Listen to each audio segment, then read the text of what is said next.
बेनती है कि गृह मंत्री साहब ने संबोधन करना, कृपा करके चलते जाओ, मत्था टेक के रस्ते में कृपा करके कोई ना खड़ो। बहुत बहुत धन्यवाद। गृह मंत्री जी बादल साहब नूं शब्दां दे फुल भेट कर रहे हैं, फिर स्टेज पे आ रहे हैं। आओ उन्हां दे विचार सुनिए।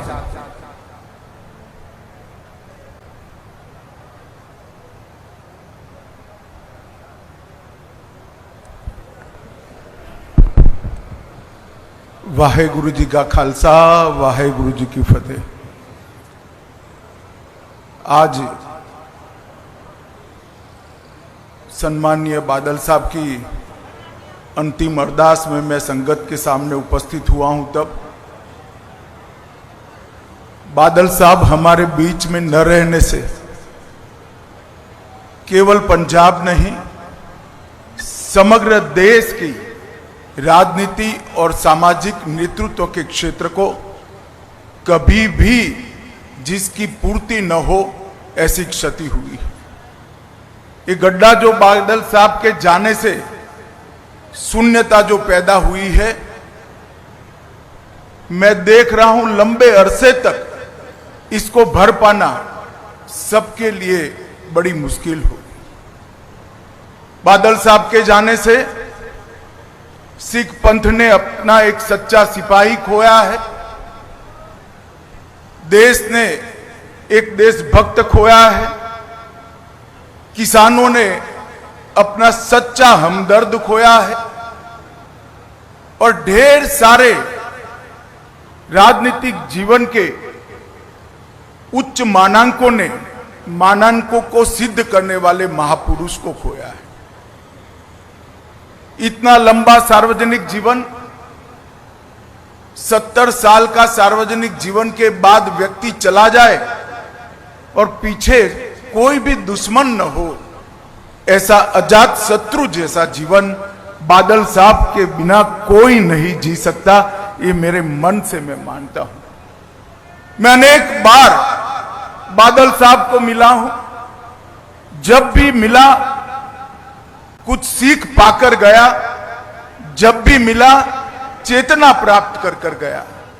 इन्होंने हमेशा सच्चा रास्ता दिखाने का प्रयास किया। दल तो हमारे दो अलग थे, परंतु हमेशा उन्होंने वो ही कहा जो मेरे दल के लिए भी सही था। इतनी पारदर्शिता के साथ राजनीतिक जीवन में सलाह देना ये महामानव के सिवा कोई नहीं कर सकता। पंजाब के लगातार विधानसभा में रहने वाले सदस्य, सबसे ज्यादा रहने वाले सदस्य बादल साहब रहे। सबसे ज्यादा चुनावी राजनीति में भारत में जनप्रतिनिधि रहने का रिकॉर्ड भी बादल साहब का है। 5 बार पंजाब के मुख्यमंत्री बने, और मैं रिकॉर्ड के आधार पर कह सकता हूं, नए पंजाब की नींव डालने का काम श्री प्रकाश सिंह बादल ने किया।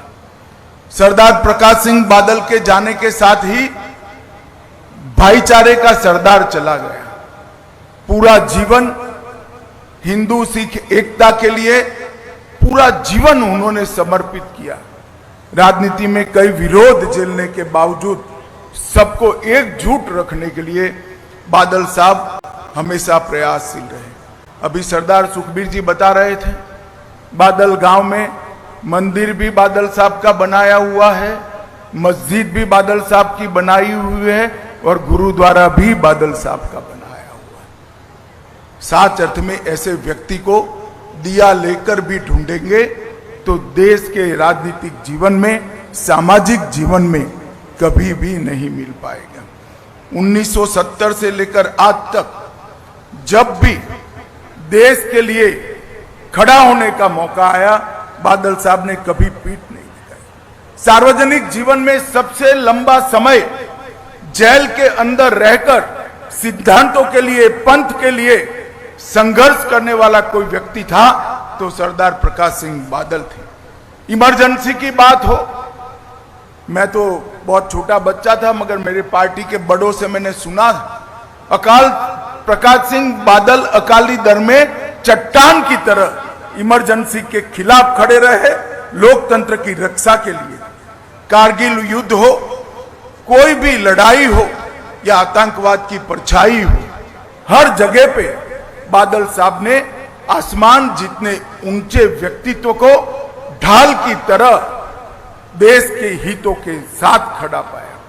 बादल साहब का जाना समूचे देश के लिए बहुत बड़ी क्षति है। सिर्फ सरदार सुखबीर और बीबी हरसिमरत जी के लिए नहीं, पूरे देश के लिए क्षति है। और मेरे जैसे सार्वजनिक जीवन के कई कार्यकर्ताओं के लिए भी ये अपूर्णीय क्षति है।